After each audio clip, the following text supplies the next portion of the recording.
فضائل کو بیان کیا جاتا ہے، آپ کے شمائل کو بیان کیا جاتا ہے، آپ کی خداداد جو خصوصیات ہیں ان کو بیان کیا جاتا ہے، نوجوان نسل کو بتایا جاتا ہے اللہ نے ہمیں کتنی شانوں والا نبی عطا فرمایا،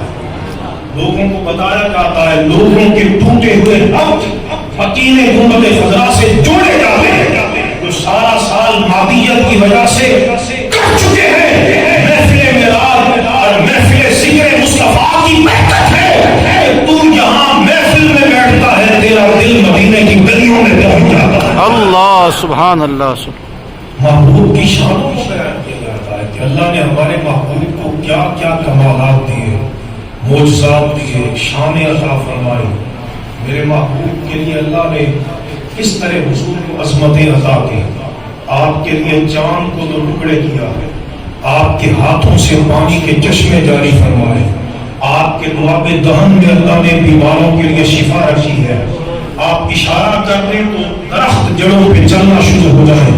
آپ اشارہ کر دیں خجور کریمہ پڑھنا شروع ہو جائے۔ میرے مصطفیٰ کریم علیہ السلام آپ کے ہجر و فراق میں ہجور کا تنا ہوتا ہے۔ بھائی محفل میلاد کا مقصد یہ ہوتا ہے کہ اللہ نے جو شان محبوب کو عطا کی ہے وہ امت کو بیان کی جائے۔